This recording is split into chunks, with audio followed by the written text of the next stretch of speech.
I just love you guys, and I appreciate you being here for us, and I appreciate you doing the things that you're doing, and I appreciate you building this. Please like this episode, as well as every other episode you do enjoy going on right now that I'm very excited about.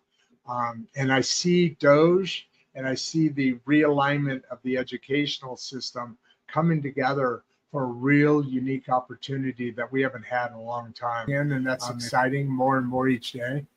It all comes back to coming back to yourself, taking your, you have three brains, right? You have the brain of the head, you have the brain of the heart, and you have the brain of the gut, gut instinct, right? I would love to really be able to get into some comfortable situations where we can start feeding back into the community that we haven't had in a long time.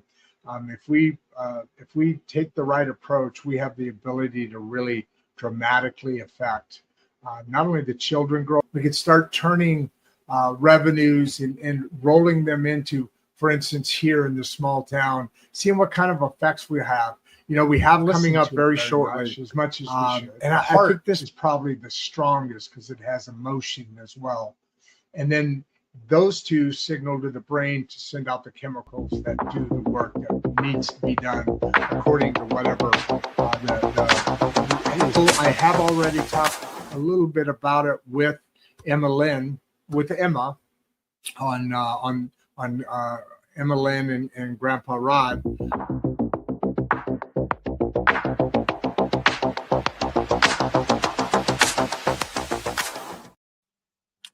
Hello there, and welcome to another Insights and Straight Talk with your host, me. I'm Rod Duff. That's me. I'm Rod. Those of you, it looks like somebody's popping in and out. A little slow start. I'm surprised, but we've got what I consider to be the baseline, the heart and the soul of how this show started, how it began. As you all know, I wrote a book, or I wrote a book proposal. It's a memoir, so in nonfiction, you do a proposal and then you run that around and look for an agent or a publishing house. And I am that went very well. They loved the writing, they loved the style, all that, but I didn't have a platform.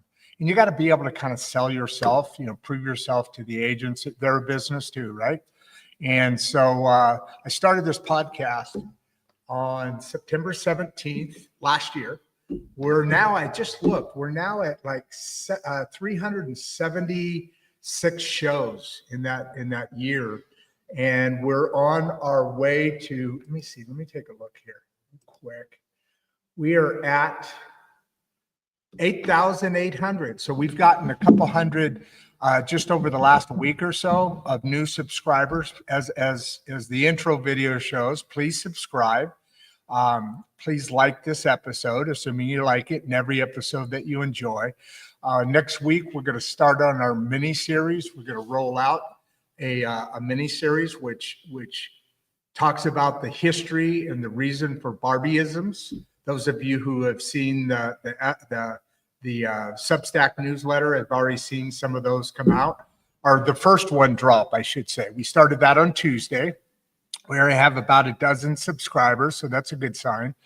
And I haven't even really started marketing it, but like I said, we're shooting to get to 10,000 subscribers in November, and I think we're going to be able to pull that off. Wow, we already have 42 people. You guys took a little time warming up your coffee and tea, huh? So I'm very excited about this show. Gloria is here with us today. She's got 50 years of experience in the world of basically, as you know, our third lane. So our fourth lane is community and teens' voices and all of that, which in a great deal, because our Rejuvenation School project is very tied into working from the inside out.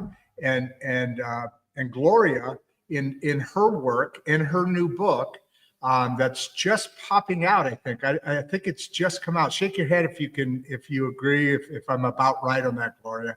Yeah, so I can't hear you, but you can hear me. But she's in there trying to stay away from the green peanuts, green colored chocolate covered peanuts. And she agreed that, and producer Barbie, no fear, I think she's going to keep her hands off, although she loves the color green, she told me. So keep that focus. She won't be back there long, so I think we're pretty safe, guys. We've got about 72 people on. I appreciate you guys being here, supporting what we're doing. Check out the newsletter. It's got a couple of different levels to it in subscription, but you'll get all the insights of upcoming shows and content and so forth through that newsletter. Just like we're streaming out right now to Facebook, LinkedIn, YouTube, X, and Instagram. And so we usually get a pretty good mix across that. Across all of our social media, we're probably at about 22,000 now, somewhere in that range of subscribers or whatever, X and Facebook and LinkedIn, all those combined. We're getting in close to 20,000, 21,000 area. So keep supporting us. We're on a mission here for the great middle class, as you all know. Gloria's her work is working with young men, well, actually parents and boys. Let's go that route, and working with them to become men who have better relationships, who are better for their relationship. And you've heard me time and time and time again talk about how we have to earn the right to be our partner. I mean, and I don't mean just men and women, but we're talking about men today specifically. We have to earn the right to be worthy of our partners and our partners to be worthy of us. And I'm not a marriage counselor. I'm none of that. But what I am is a voice, a megaphone to say, hey, let's get our stuff together. Let's get our shit together, guys. And let's make a better world. And with that, I'm going to bring in the professionals now. Meet Gloria, my new bestest friend. And she's got, like I said, she's got over 50 years experience in this topic. So I've been very excited. Why don't you tell us about the journey that got you onto the journey you're on? And let's start there and let the crowd kind of wander in, get ready. We got 163 people on right now. That's great. Please, so we should be getting more subscribers. Do you agree with that, Gloria? Today? Oh, absolutely. Right? Absolutely. We should double that. There you go. So no, while I was backstage and not eating the green peanut, I decided to change one of them. And so I modified it. Ooh, so I hope you don't mind. I don't think I have time to do the rest, but I did this one. Like, all right. And I think it'll be delicious when you get to it. Perfect. So you want to know about me. Yes. And how I got into this place of 50 years of psychology. Well, all right. So as a kid, I am brilliant at math. I love math. Math is easy for me. All right. So I have a straight shot to be a high school math teacher. That's all I want to do. I want to teach high school math. And I challenge myself at the college level to finish college in 3 years with a 4.0. Wow. And I'm crushing it. I'm doing it. I'm in my junior year, and they hire a new professor straight out of Harvard to teach Calculus 2. She faces the blackboard, writes with her right hand, erases with her left hand, talks to the blackboard, never turns around to the class, fills the front blackboard, fills the side blackboard. I mean, you get the picture. We're all lost. All right. We're trying to help ourselves. We're trying to save ourselves. We're trying to learn Calculus 2 on our own. It's a hard subject. It's a very hard subject. And so semester ends. I have to take off, get the bus to go home. I send a friend to check her door, see what my grade is my friend comes running across the parking lot screaming, "You got a D. You got a D." And I went, yes, I never have to take calculus 2 again. Of course, it messed up my 4.0 goal that I had, but immediately I switched my major and my minor. My minor was psychology because I just loved it. All right. It was a break from math. It was enjoyable. It was interesting. It was challenging. You could take deep dives into things, and things could be complicated, and they could be a variety of different ways to interpret something. And I have never looked back. That was the best thing to happen. That was the best D you ever got. That was for all of us. Best D I ever got. And take it from me, life will put up roadblocks for you. Pay attention. Yes. Well, we talk about that, Gloria. We talk about that here as well. You know, life is not a straight line, and it shouldn't.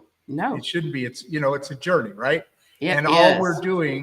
All we're doing is we're trying to keep those lanterns or those lights at points along the path so you don't fall off. That's right. Or right. You can get back on if you do fall off. That's right. That's right. So that's a beautiful point you just made. Yeah, you want to keep going, but you also want to pay attention to what's happening in the world around you and not be so stubborn as to think, oh, I'll just keep being a math major, even though clearly there was a right-hand turn that I was supposed to take. One.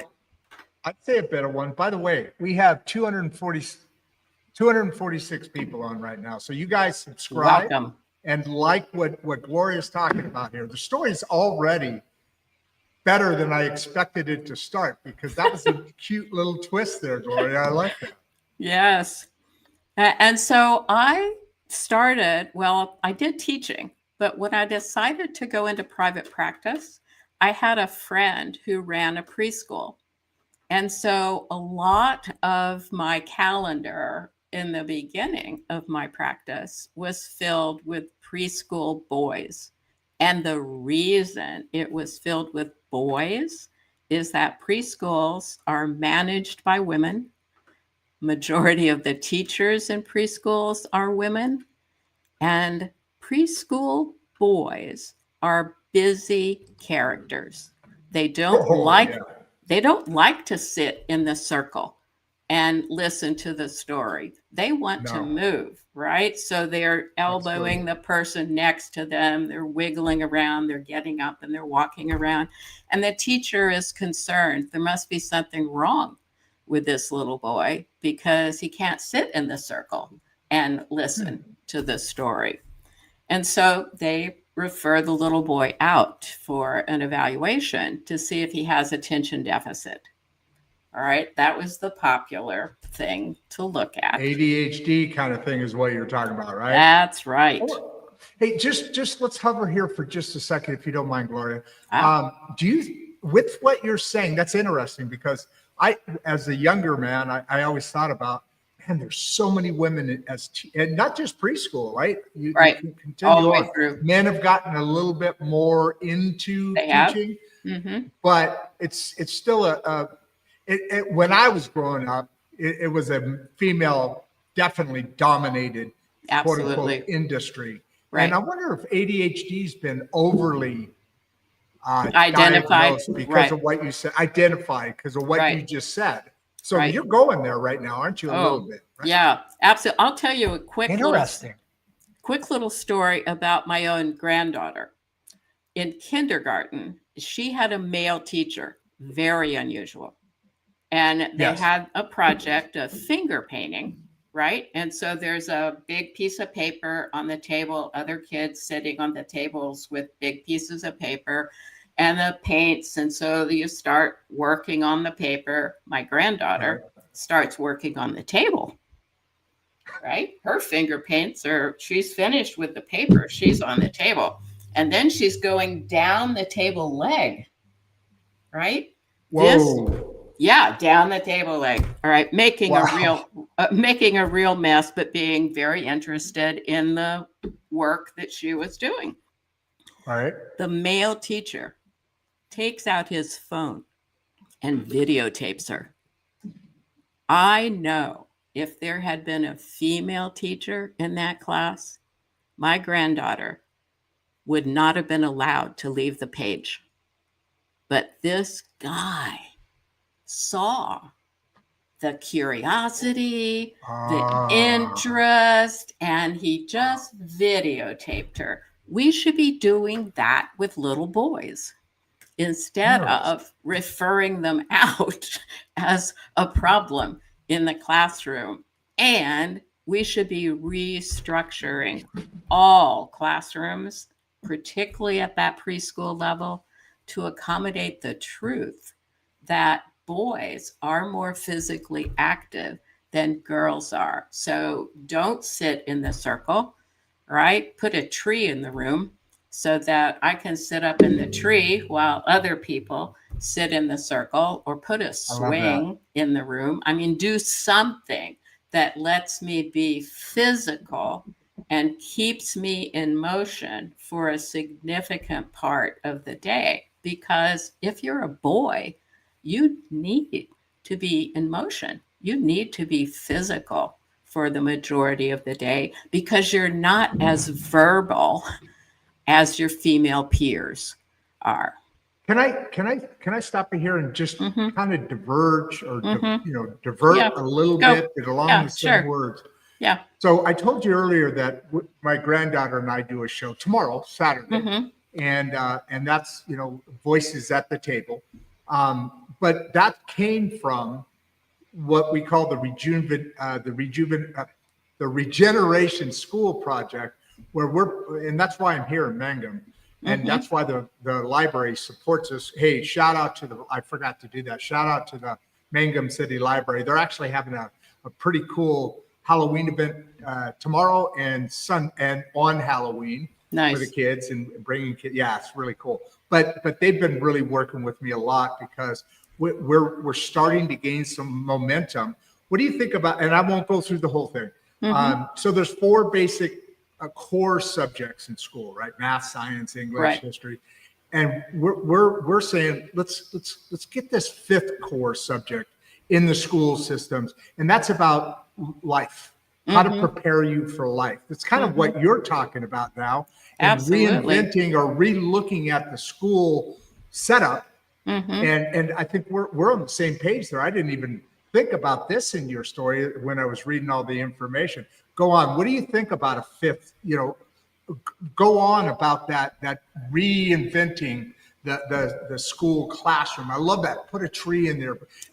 Cater to what best makes your students learn, and boys are definitely. I raised 5 boys. Oh wow!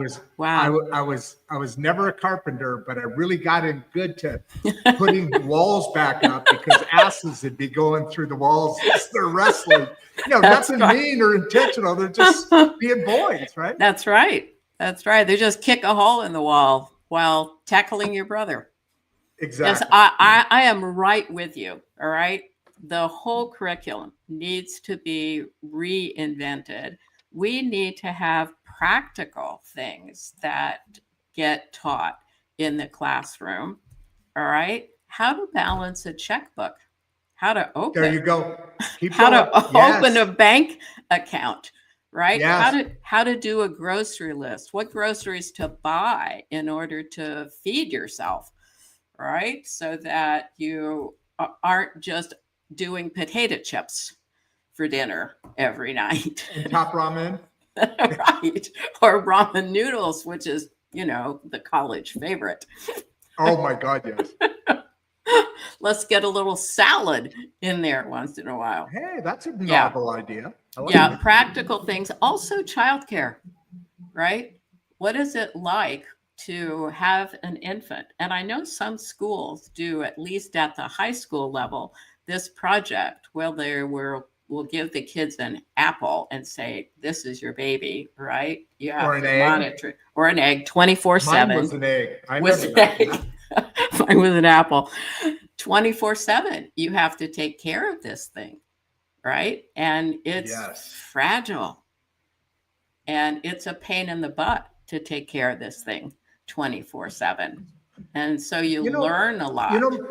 My issue with that program is you do learn a lot, but it should be a longer program. There should be more to it, more what I like to call colors between the layers, because I remember doing that, and it was it was more about, hey, I'm partnered with a girl. Right. Because that's what it usually is, right? I mean, that's right. I'm just saying. It was more about that. It was more about that than it was about this silly egg that I'm playing with. Right. And then in the later years, you got a doll, and it would cry periodically. So that was a little more advanced. But that kind of thing should be more into what the school system is. It's like health in high school. It tells you what mental health is, but it doesn't do anything. These are all things that you and I are, my God, I didn't realize we were as aligned. Yeah, we are definitely aligned. All right. From kindergarten forward, life should be a part of the educational system, because I have to live it. So you might as well help me develop some skills that enable me to live it better. That's right. That's the whole idea of school. That's what school's for. Now, it doesn't always get there. Right.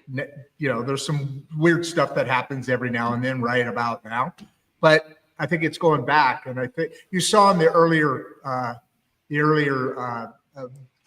pre-show video where I talked about the convergence of how they're working on the school system to maybe break that down differently, and along with Doge, because you could really, you can get what you're talking about right now. When you said starting from kindergarten, and math isn't math, high school math and kindergarten, it's little games, and English is your ABCs, and that same sort of thing should be pushing through. You agree with that, right? Right. Absolutely.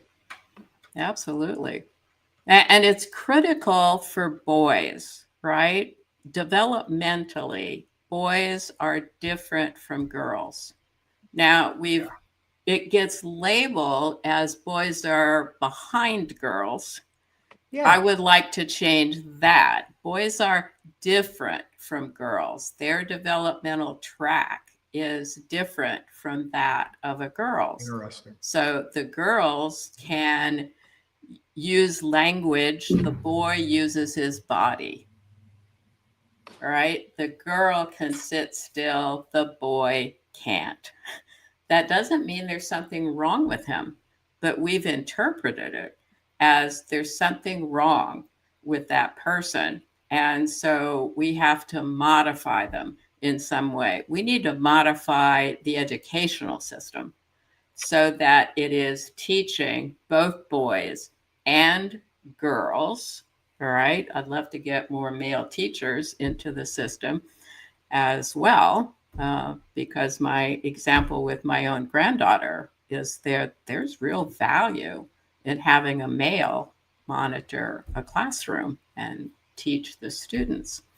So there's it's going to be hard, though. That's going to be hard, though, isn't it? Because for the same thing that you're saying now, boys are more directed towards more physical kind of things. They are. And women are more caregiving.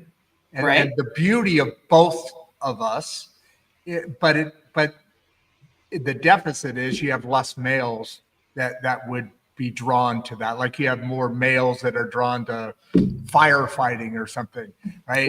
There's all value. Right. We even named it that.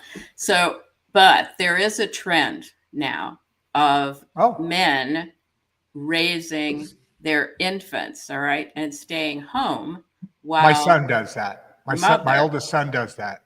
Fabulous. So did I. All right. So did I. Yeah. So that's happening with more and more frequency.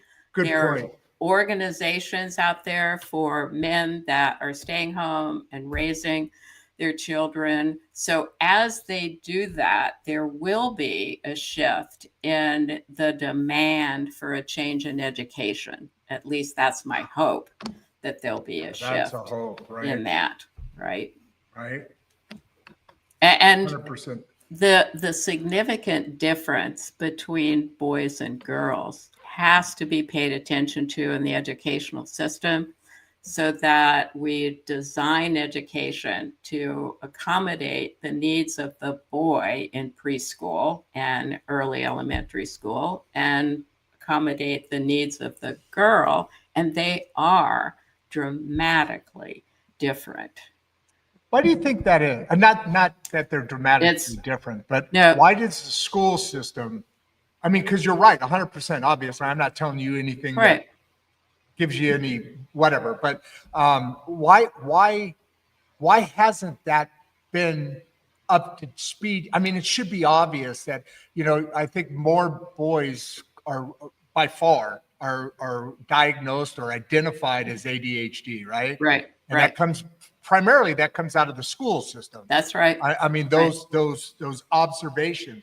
Why do you think that is it just because it's a female dominant and nobody ever really thought about it? And they're like, okay, people are people, and I know that's not good activity. But why do you think that hasn't been better organized until now, when we're starting to really talk about it? And now that men are, myself and my oldest boy both work from home, so we were fortunate in being able to do that and make that dedication.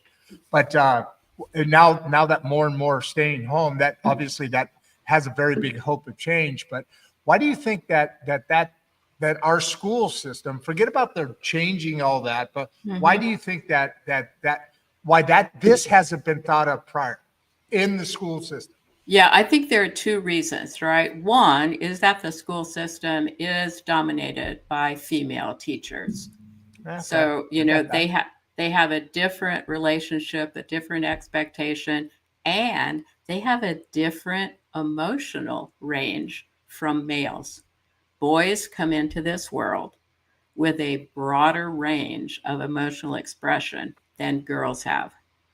I'm going to say that again. I'm going to say it again, right? Yeah.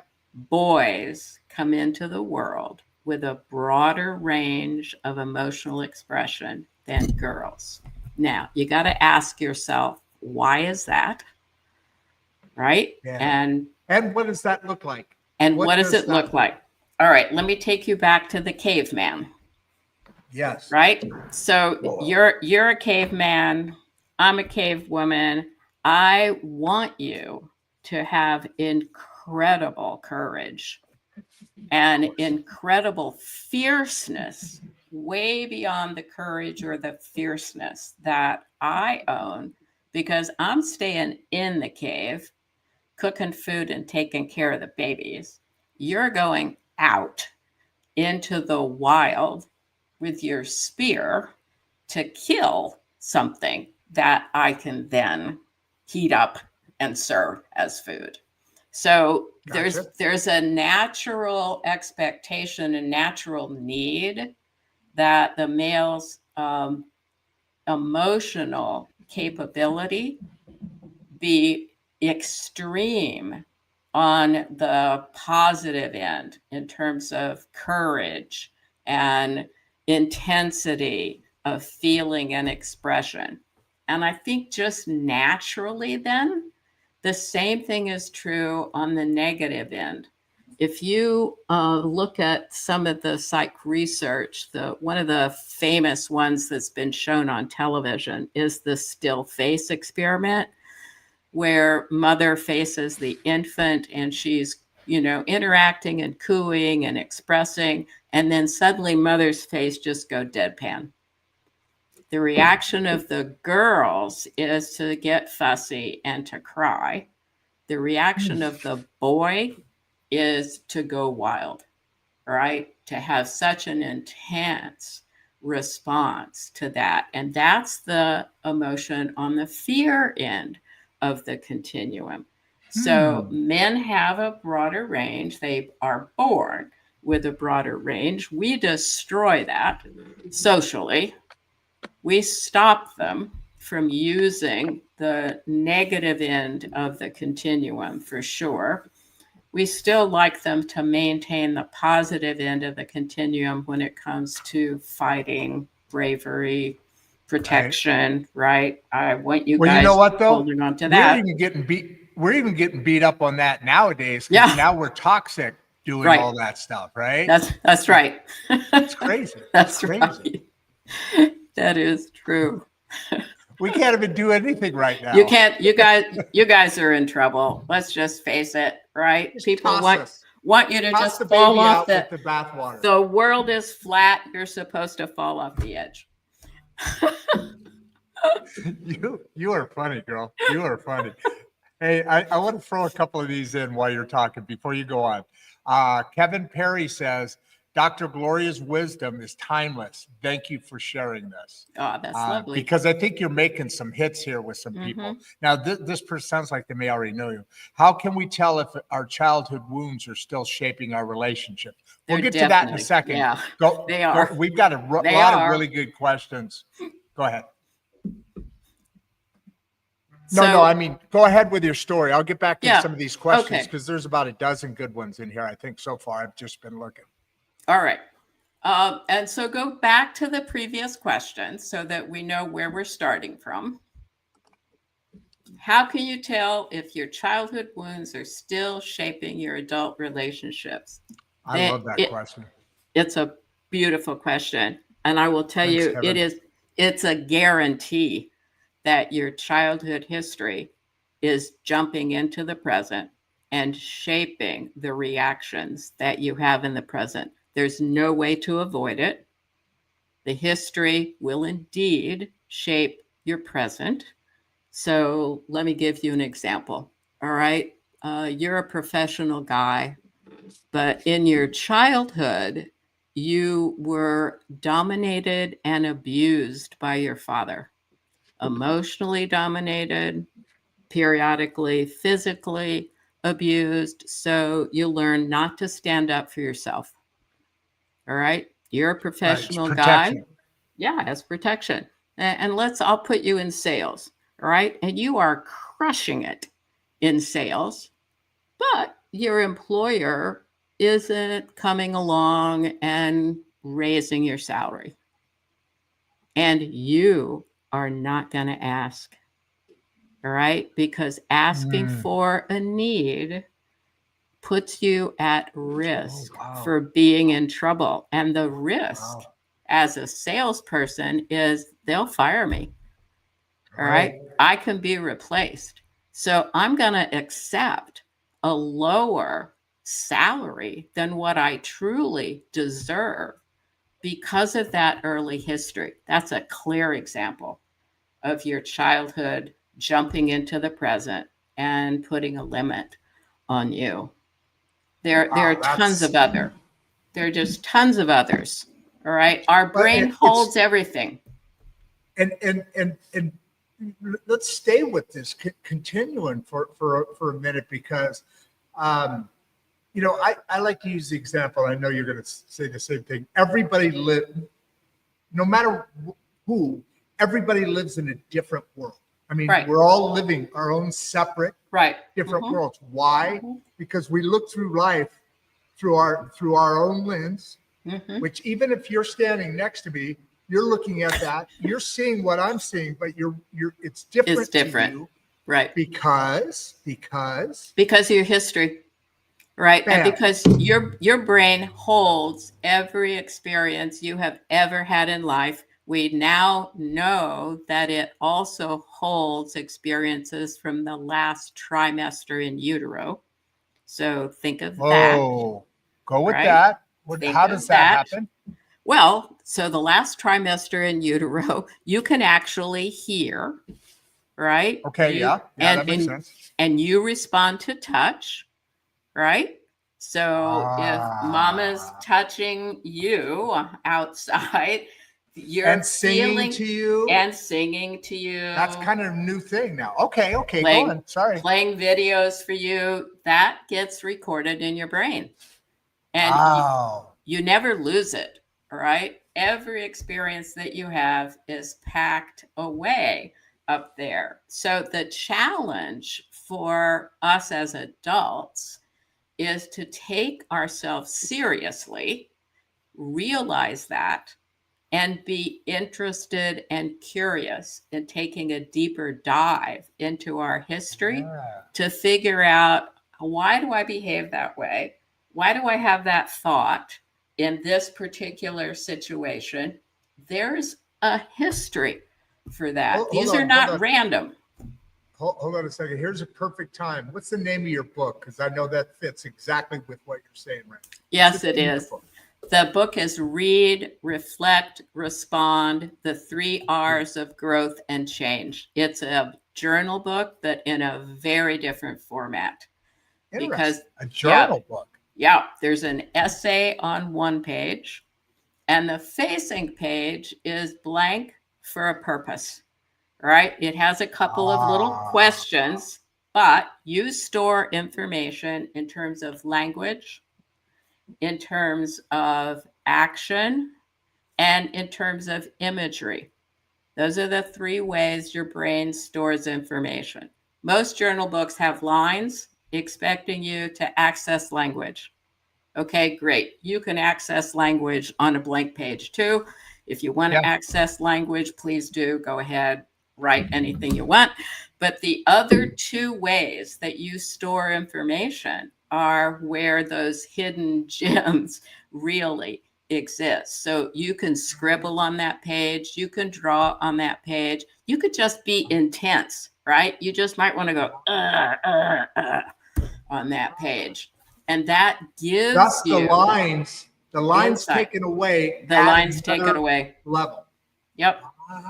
The lines take away the that. other 2 ways of representation. So this gives you access to all 3 levels of representation that can get you into a piece of history that you would have not accessed without that opportunity.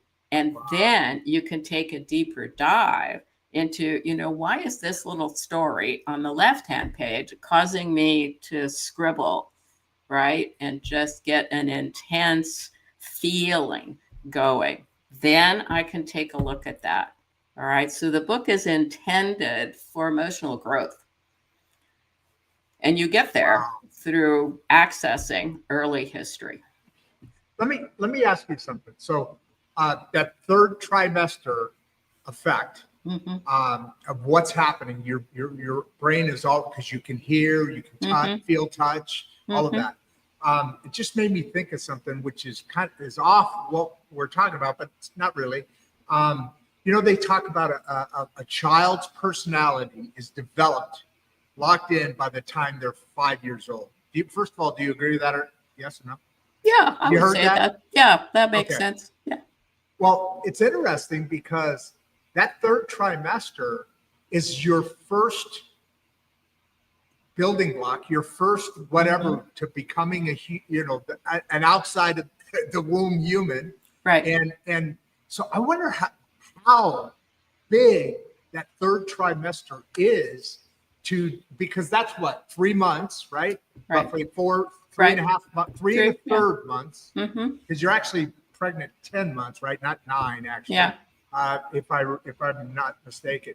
So I wonder how big of a deal that I don't want to take away all the rest we're talking about, but just I didn't want to lose that. Right. It's a big deal. It is a really big deal. And another thing that we know is that your genes. You hear that, parents? You hear that, parents? 3rd trimester. It's a Sing big to your deal. baby. Play videos for right? All right. Oh, yeah. Yeah. The other thing we know, right, is that genetically, we carry genetic information from the last 3 generations. Okay, I get that. Right? I get that. So that genetic stamp is also bringing in part of the last 3 generations into who you are. Yeah, it's also bringing in any experience that they had that would influence genetic material. That makes sense. Right? So I'll give you a very quick example. I worked with a woman who, as a child, in the 6 to 9 age range, reported having the same nightmare periodically, exactly the same nightmare right? She had no idea where it came from, but, right, eventually. Oh my God. Yep. Same age. I Eventually. had the same thing. Night after night, this one thing would okay, go on. You're blowing my mind. Eventually, her grandmother admitted to her that the little story that was terrifying her in this nightmare was an actual experience of her great grandmother.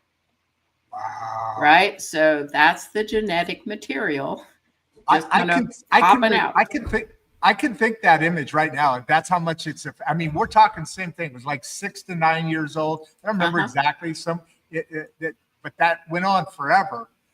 But it's basically I could see the image in my head.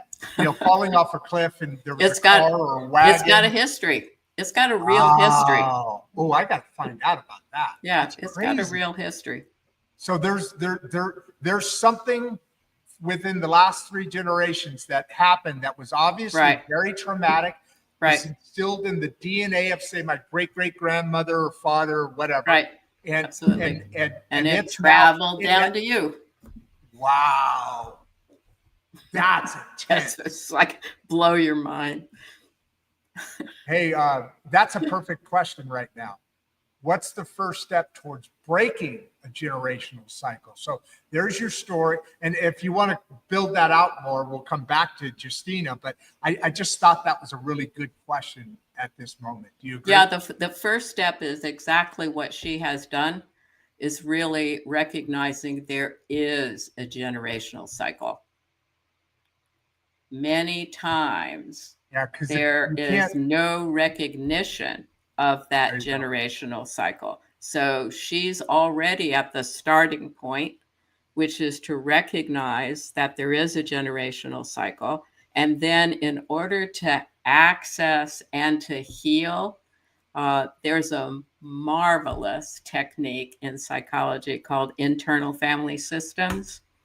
And I would find a therapist that specializes in internal family systems, because that process is going to facilitate identifying where this generational piece starts, so that you can choose, do I want to keep any pieces of it? Because some pieces of it might have value for you.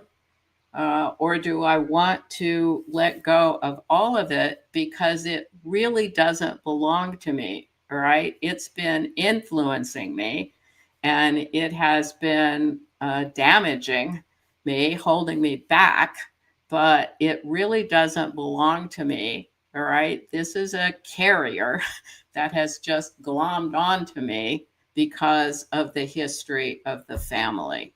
So there's a way to get release. So in your discussions, you talk about how childhood events get, and we talked about a little bit earlier how Hey, by the way, do you have a hard stop or anything? You know what? I have to ask myself that. Let me check. While you're doing that, let me just say. Yeah, I do not. I do not. You're good?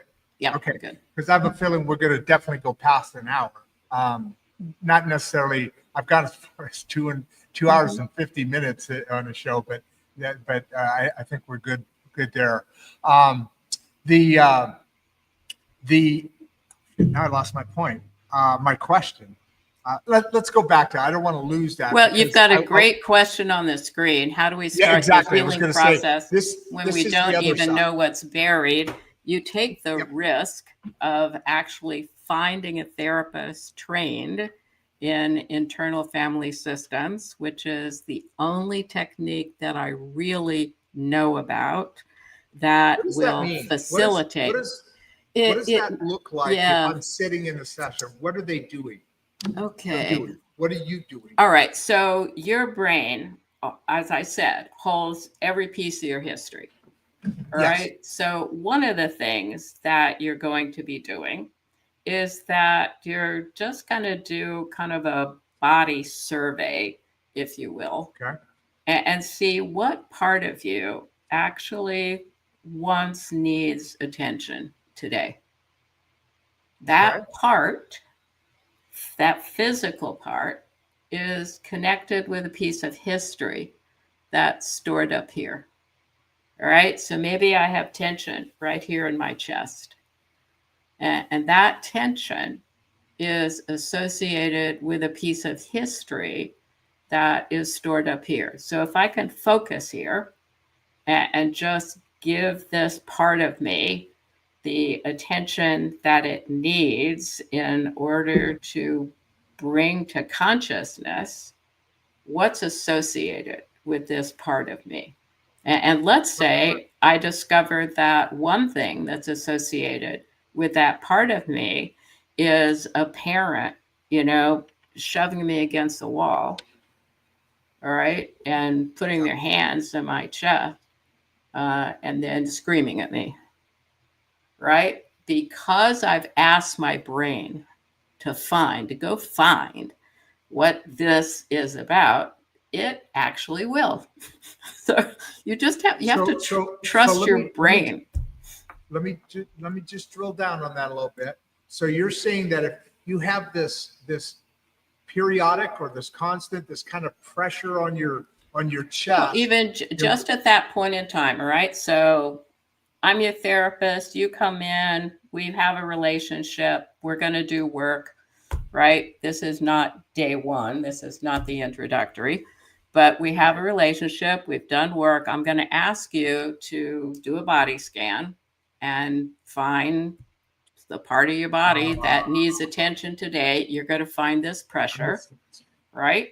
And this pressure is associated with a piece of history. So we're going to let your brain just acknowledge, okay, what piece of history is this pressure associated with? And honestly, your brain will find it. Your brain wants to be healthy. Your brain wants the very best for you. So if you give it opportunity to be accessible to you, your brain will help you heal from early childhood injuries. And it's, I'm going to say it's magical, but it's not magical. It's practical. It's truthful. It's scientific. It's magical only because we don't have the experience, the knowledge, all the things that we need to be able to use what's practical, what's scientific. These things are things that aren't talked about enough, right, at least in my opinion, right? So what about, are we good with John here in the healing process without even knowing what's buried? That's part of that, getting help from somebody, a professional, right? Yeah, I'll give you an example from my own history, which is a very clear example. So I historically, my personality was reserved, a little bit shy.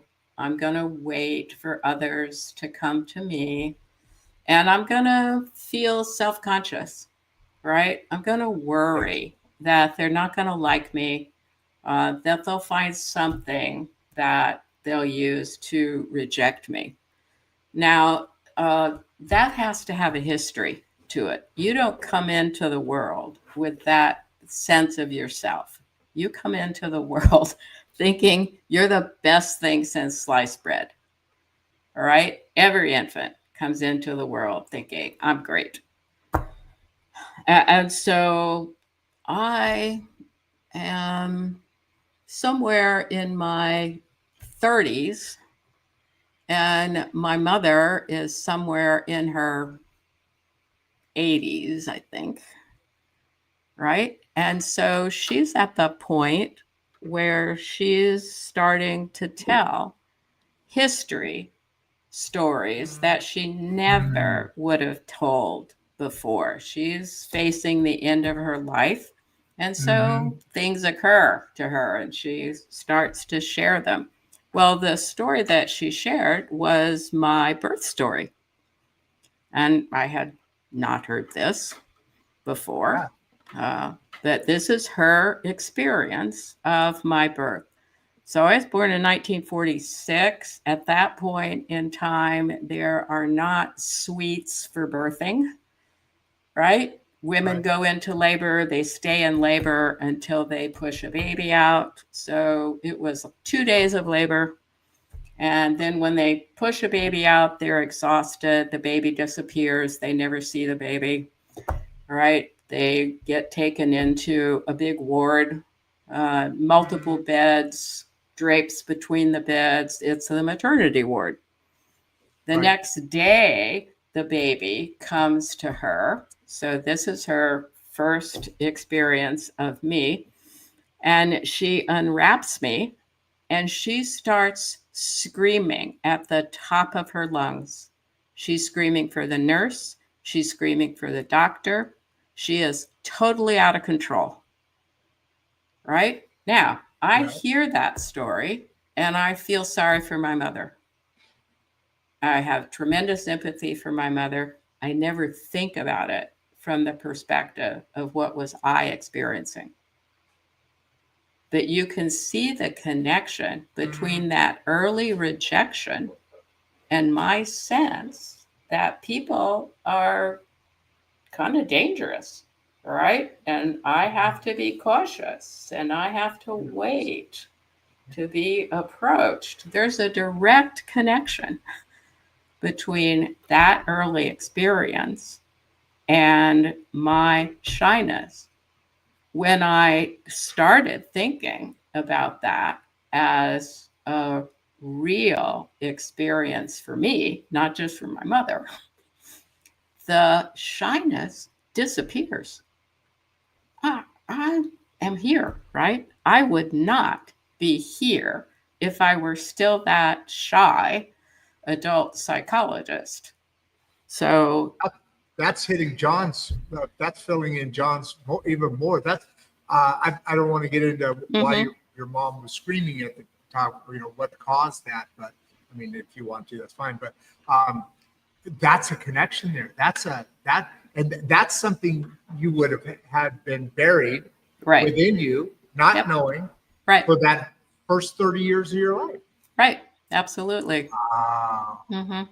That's crazy. So John, get some help, man. Get that profession. Well, get the book, because and obviously the book. Let's just talk about the book for a second. I'm not being your the book is a great place to start. If you've never taken a dive into your own history, this is a great place to start, and it will enlighten you with your own reactions to certain pieces and certain stories and parts of your own history. And it could easily then create enough comfort for you to take the risk of going into therapy. Therapy is an intense process. It does take risk to put yourself in the hands of another person. Why do you keep saying risk? Because we aren't familiar with it. Because what's the risk there? If somebody's decided to go in, I've heard you use the word risk several times. Yeah, I have. And why? What is that within your story that's an important word to associate? Yeah, the therapist. Because you're exposing yourself. Yeah, the therapist is a stranger. All right. You're not going to a family member. You're not going to someone who knows you. All right. You're going to a stranger. All right. And basically, you're saying, I'm going to allow you, stranger, to dive in to the deepest, most significant, tenderest parts of me. Now, we typically don't volunteer for that. Right? So it is risky to put yourself into therapy, particularly to put yourself into therapy with an internal family systems therapist who is going to help you take a deep, deep dive into all the pieces of your history that are now presenting themselves as your adult. And you don't, you may not even know that that's why you're shy or any other characteristic. It's amazing how much more in a simple way, not easy, but simple. I mean, of if you're in a position in life, if in your walk through life, if you're acting a way that you don't want to, but you can't not, this is it right here. It's right. Simple. This is it. What you're talking about right now, that's what you're talking about. This is it. That's how it happens. That's right. Change. And you can be what you want to be, and your body will want you to be that. Definitely. Your brain. It does. Right? Yeah. Wow. Yeah. So your body records all of this. Bessel van der Kolk's book, The Body Keeps the Score, is an excellent book for people to dive into because he explains so clearly how your history gets housed in different parts of your body. Hey, by the way, before I forget, while we're talking along here, and I'm going to set up Ronaldo here in a second. She's a very active person on the show and very good digital friend. We've never actually met. We talked. She's a creator and she's got a lot. She really loves this show because, like most people, we have a lot of stuff that we've been going through and gone through. But what my point is, can you put the contact information you want in the private chat? I only say that because some people can, but usually people can't write in the comments. Guests can't, unless you're on I can put YouTube or something. But if you put that in there, because you know how it works. I mean, in a day, in a month, in an hour after the show, somebody's going to say, hey, what was, God, I wish I would have seen that. What did Gloria mean by this or that or whatever? And if they leave a comment on the show, we may or may not see it for a week or whatever. You know how it is. I put my website in there, and the website will give you access to everything.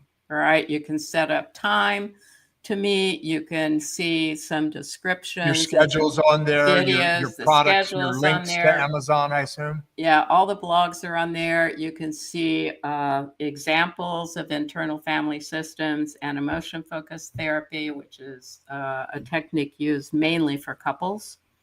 So it's a great resource. Wait, talk about that last one. That's mainly for couples. Yeah, emotion-focused therapy is the title. Is focusing on the male. I'm saying traditional, so whatever. Yeah, it's working. It was designed to work with couples. You can also use it to work with individuals, but it was designed to work with couples and do basically what I'm describing with internal family systems, which is to help each member of the couple system be able to identify what is causing them to have difficulty in their relationship and what are they experiencing internally, what pieces of their history are jumping into the present. Also an excellent approach to working with couples. So being geared towards couples is because there's an interaction. Like I'm opening myself up about what may in the past my past is coming forward in this, and my partner, whoever that is, is hearing that, is participating, right? Is participating in it, and that goes back and forth, right? Get it now. Okay, that makes sense.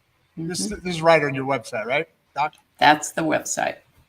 All right, so let's talk Ronaldo here. One of my favorite, besides you, one of my favorite people in the world. Ronaldo asks, how do you identify early dyslexia in a child and show they are not autistic? Autism. Is that in your genre? I don't know. I can tell you find an excellent evaluator and they do exist. All right. Do an evaluation with a neuropsychologist that you have researched and can see clearly how their work has unfolded or what they have published or references from other people. It's important to do a very clear, thorough, deep dive. I'll give you an example, right? Let's see, I'm a middle of my practice, maybe 25 years ago at this point, and I'm evaluating a high school sophomore, a female, who has a long history of struggling in school, but appears to be very bright, right? Everybody says she's really smart, but her grades stink, right? She's getting D's, F's, and occasional C. All right, so I have a friend who is an excellent neuropsychologist who takes with everyone the deepest dive possible. And when she finds a puzzle, she digs into the research until she can find the answer to that puzzle. And what she discovers, the puzzle being in this case, why is this brain doing this? Right? Gotcha. This girl appears to be of superior intelligence when you talk with her, interact with her. She is a good artist. She likes theater. She can memorize plays. All right. I mean, she seems to be very bright. So what's happening? All right. And if you take a deep dive into her history, you find a place shortly after birth where there's some lack of oxygen experience for her, which has created a change in her brain so that she cannot simultaneously process what she sees and what she hears. All right. Now, you and I, everybody, right now, right, we're using and integrating both of those. You see me, you hear me, they're blending together very nicely. This adolescent could not do that. So what do we do academically? So it'd be staggered? Would it be staggered? No, they can't put them together. All right. So at all. Right. So we videotape the teacher's lecture. All right. And one time through, she listens to it. One time through, she watches it without the sound. Right. Now, this sounds crazy. How could anybody learn? Right. Sounds absolutely crazy. But it is a miracle.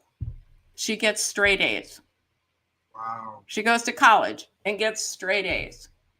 Right. But she has modified dramatically so that her brain can do what it was actually designed to do.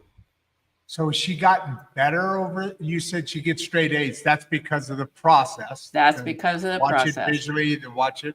Right. But it has that, or is she all the way through? All the way through. How old she was. For the rest of her life. That's her, all the way through. Gig.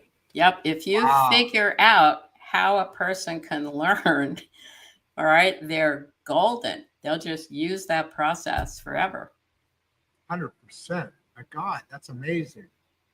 So let's go. The answer to the question is find a really good neuropsychologist to do a thorough evaluation and who will dig into the literature to get answers to any questions that pop up. Let me ask you this. You know how big autism numbers are nowadays. Right. And I think we all, or at least the people who are studying this, have looked at, I mean, we're talking crazy numbers. Like it used to be 1 in 10,000 or 100,000 people. was on the scale of autism. Before we really knew much, and then it was like 1 in a couple hundred. Now it's like 1 in 37 people, or some crazy ass number like that, have autism. First of all, do you have any information on that? I'm kind of going down Ronaldo's road here, but you talked about ADHD's probably been misdiagnosed, especially early on, by a lot, because guys are different than women. The next thing you think about now, there's vaccines and there's all sorts of things that people are talking about that this could be an add to. But is the same thing? If people were going to if every one of the parents were taking their kids to a neuro doc. Give me the term again. Yeah, it's a neuropsychologist. It's a neuropsychologist. Taking them to a neuropsychologist, a lot of those numbers would probably adjust, maybe, right? Or no? Actually, I don't know the answer to that. Yeah, I figured that was an unfair question. I'm trying to expand. That's out of my territory. So I'm the lay person, just like you are the lay person, in terms of looking at the increase in the frequency of that diagnosis of autism. And there's literature to back up that we have created that opportunity, if you will. We've created an increase in the frequency of autism. Wow. That's there's so much going negative in our society. Our human experience, so much is going negative. As the world is getting better, there's all these different, foods, big ag, big farm, and there's all sorts of things that we're starting to break down now. Right. So when I see a question like Ronaldo's, it makes me, being a curious person, it just makes me ask that question. So sure. Didn't mean to paint you in a corner there, but no, not Jim at all. Carrey It's here, just not my area. No, absolutely. Jim Carrey here. Wow, 50 years of experience. That's a lifetime of insight. Right there. That's right. Together there, that was very clever, Jim. He put us together here. A lifetime of insight. Yeah, very good, Jim. You're damn good. That's David, great. What inspired you, Dr. Gloria, to dedicate your life to healing emotional wounds? And I assume it comes from yourself, because that's usually where things create passion for. I can fix this. I can be better at that. Whatever it is that over a lifetime becomes a passion. I'm making that guess. What do you say to David here? Yeah. So David, I don't know if you heard the very beginning of this, but what I would say to you is that we have life experiences that change pathways for us. And so I thought psychology was fun and interesting. And little did I know that it was not only fun and interesting, but it was a perfect fit for me. Yeah. And rewarding.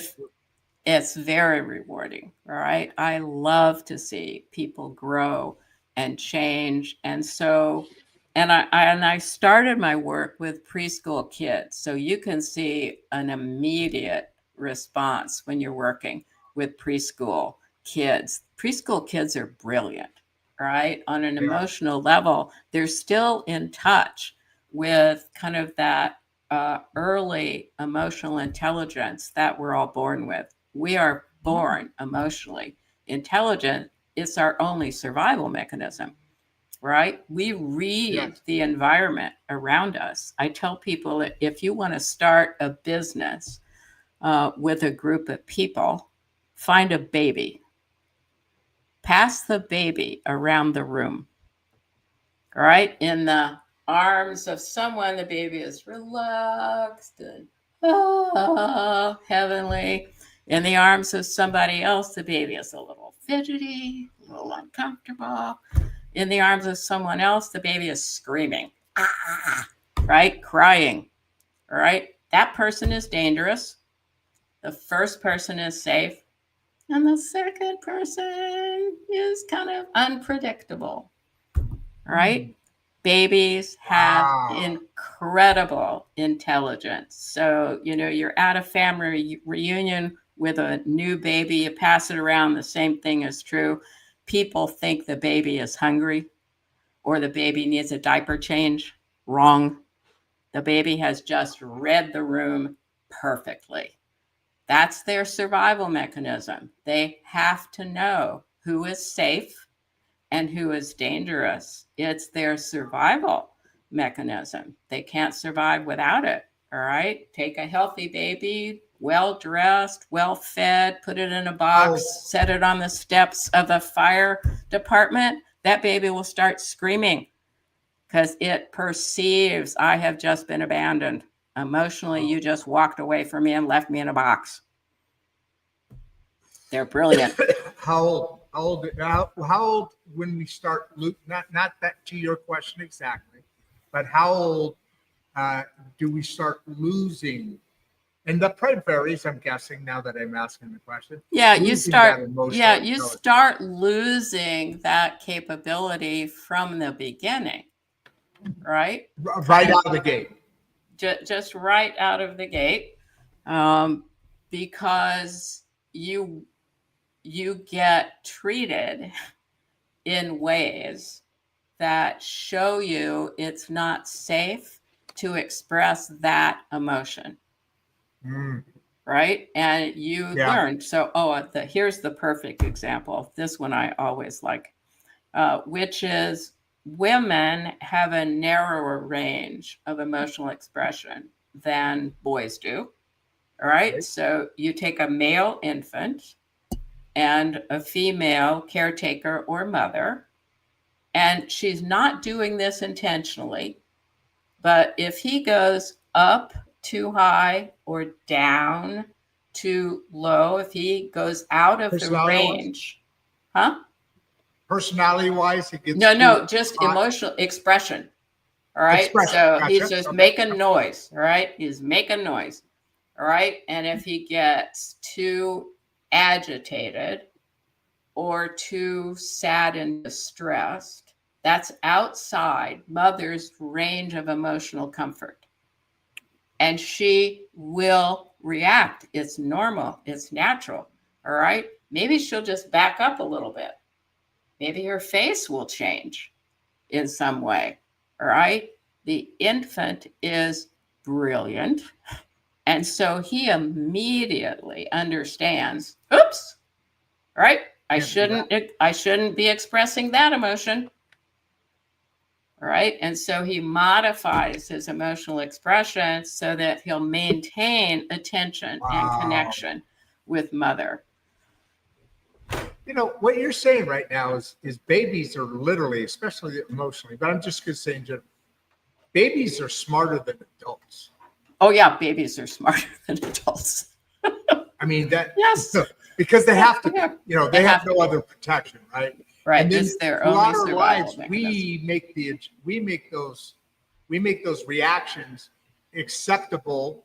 We make those reactions adjust or grow naturally because they're not acceptable to us. Right. That's right. Wow.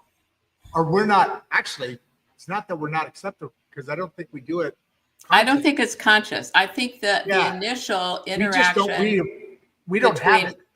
Between mother and infant or female caretaker and infant is there's nothing intentional about it. Right. The reason I like the fact that there are more males caring for infants is that those boys will retain a broader range of emotional expression, right? Because the dad or the male is not going to give the same reaction.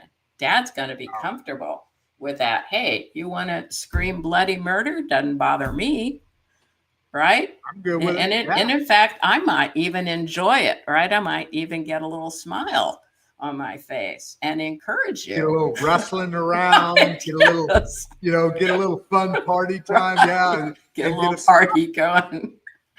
Dude, what are you doing? What's going on? What am I doing wrong? Come on. I shouldn't be shaking. That's probably not a good image, is it? But yeah, no kidding. Hey, Yeah, guys, and man, then let's get up. when they get on their feet and they start walking around, right? We shame boys for expressing emotions on the negative end of the continuum. We don't want you crying. We don't want you fussing, right? We don't want you complaining. We want you on the positive end of the continuum. We cut off access to the negative end of the continuum. Wow, I'm so glad we did this, man. This is so much more than I mean, I always do research, when we do what we do, and the audience. As I told you, man, these son of a guns are smart as heck, and I think some of the better questions came from the men. No, I'm just kidding. Very good. The show. There's your prejudice. I had to throw it in just for fun. I'm very, very, very excited. Give us I've got your website up again. Give us the places that you can get it off the website. I already saw that. You could actually, Right. You were pre-ordering a little bit ago. Yep. You can get the book off the website. And you can be contacted for setting up a time and all that. You got a calendar app on there. I haven't been on your website. I apologize, but what do you got a big fan base? I mean, this thing it started off within 15 minutes. Shot right up to 247, and the number and usually it does. You know how it kind of goes. Some people go off and some people go on, but I mean, right at 247, bam, right away, and they're stuck. They're just sipping that coffee or sipping that tea and just diving into what. That's and great questions here. What do you got for your fan base here as a final comment, or have anything else you want to cover that we didn't get to? What do you got? Okay, so I'm gonna put the book in the chat.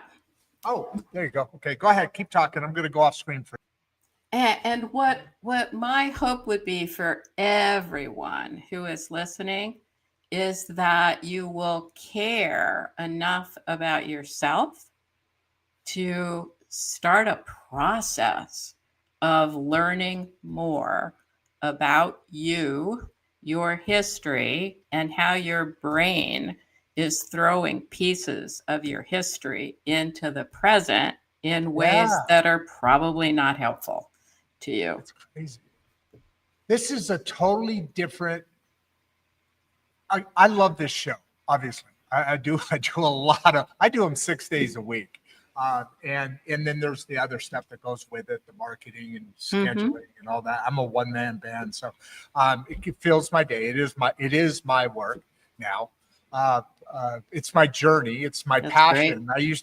For 30 years, I built up a machinery business, and really, I did that, as producer Barbie tells me, I did that for my ego. I'm doing this for out of love now. That's great. It's the passion of what I do. But what I really love about this show, as soon as I told them we were dropping off, 7 people scooted, so we're still in the 240. So that's kind of crazy. Usually they start diving off when I'm doing the wrap up, but because they got all the deal from you already, Gloria. So what do they? That's right.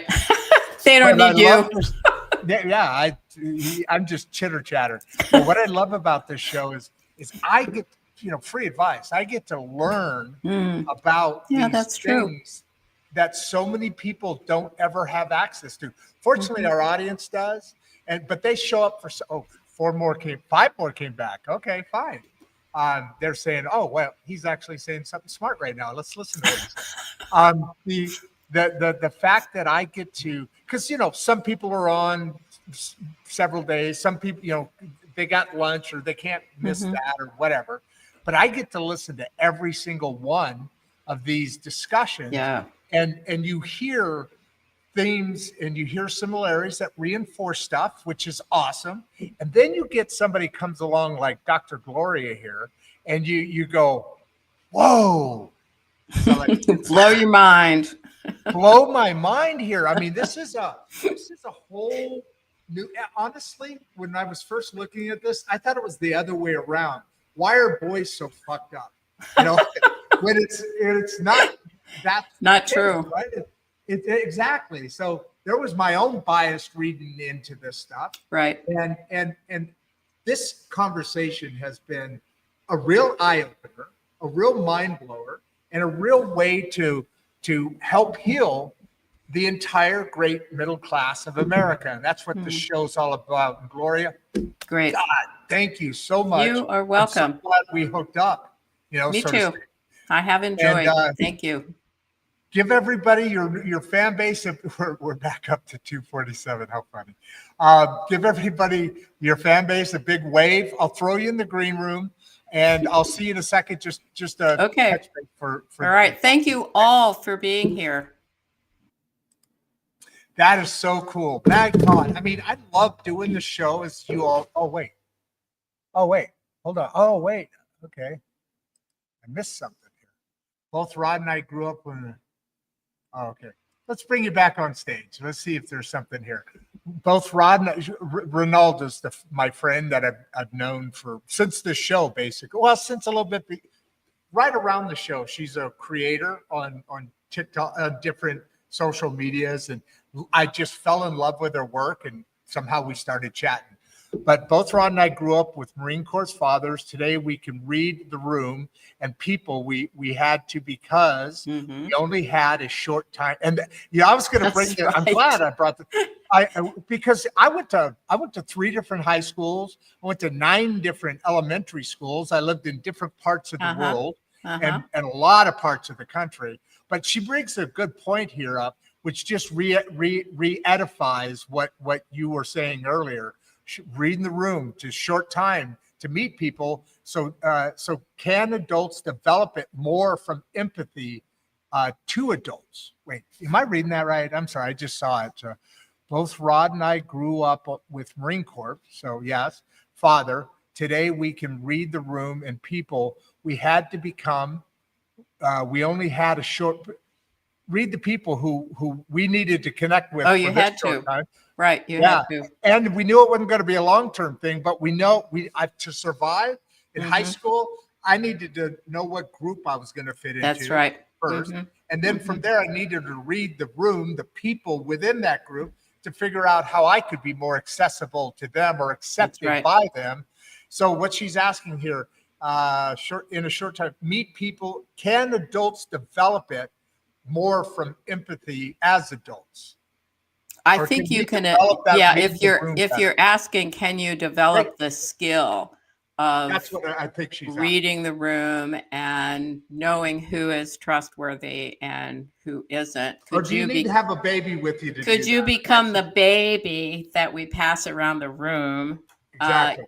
Yes, you can. However, you cannot do that if you have some of your own roadblocks still in place. All right. So my shyness, reticence to interact or communicate would have been the roadblock that would prevent me from actually identifying who in this room, who in this party of people is actually someone of value that I need to build a relationship with. Can't do it until you get rid of the roadblock. So once you become free of yourself, let's just put it that way. It's a good way to say it. Your past, yourself, whatever. Once you're free of yourself, you can become a better reader of the room, which is highly recommended, by the way, whether I'm in sales. So I continued that on, Yeah. I have been in sales. I still am. But the fact, I'm glad we brought this. I'm glad it brought you. And back it makes you emotionally healthier. Like, we're born connected to another human being. We spend our entire lives seeking connection with other human beings. Let's make those connections as healthy and as productive as they can possibly be. Oh, so well said. Okay, girl, I'm going to let you exit stage left. Give another wave hi to everybody. I had to bring you back on for that one. I'm so glad I did. Thank you all for being here. I'll see you on the other side, Gloria. Thanks. Okay. Boom. Wow. So that was a whole show right there in itself. Thank you, Ronaldo. That was very well put. What a way to cast off the final sentences. We're here. God, we're straight through the whole show, man. We've got 245 people on. We're at an hour and 25 minutes. Great show today, Gloria. I'll see you in a second in the back room. For everybody else, guys, look at. I hope, as Gloria said, we should be seeing double the 245 subscribers, new subscribers to the show, and so keep supporting us as long. And here, let me put it this way: don't just I say keep supporting us. That's part of my job, right? But what do you want from us to keep supporting you? What shows? What topics? As you know, I mentioned at the opening of the show, starting Monday for the next couple of weeks, we're going to sprinkle in a few days of the week a new mini series, and basically that mini series is going to be taking each lane and running it through. If you're on LinkedIn, I just sent out a notice to LinkedIn right before the show. You can see it on my what do you call it? My profile. At the latest post, and I'm going to be doing it to all social media. But we're going to be. We just dropped our first newsletter our newsletter volume 1 or whatever, and then we also 2 days later, meaning yesterday, we dropped our first Barbieism, producer Barbieism, little nuggets of she's got her own style. I've known her for 2 decades. She lives in California now. She's got a couple of grandchildren. She's living her life in love. And but I've collected over and I've threatened her all along. We're going to take all these Barbieisms and put them in a book. Here we're starting. So check that out. And like I said, if you honor Gloria's subject, I'm going to throw a little guilt in this. If you're honoring Gloria's subject today, then you must. There needs to be almost just shy of 500 new subscribers coming in today. You agree with me, Gloria? Raise your hand. Say, give me a big high five. There it is. All right. So, guys, I appreciate you being here. All the fun aside, all the joking aside. Today was a blow-away topic in that it's a very important conversation piece. It's a very important need of our human reality, our human experience. But here's something that was brought out that I'm 63. So all of those years, and I've done, what did I say earlier? It's like almost 400 episodes now, 370 something in the last year, just in the last year alone. And now we have Gloria come on and say, hey, look, it's not easy, but it's simple. You just need to do this, and start off with her book. That's a really great idea, and I love it without the lines. Ronaldo, I'm sure you and I will chat about it a little bit later.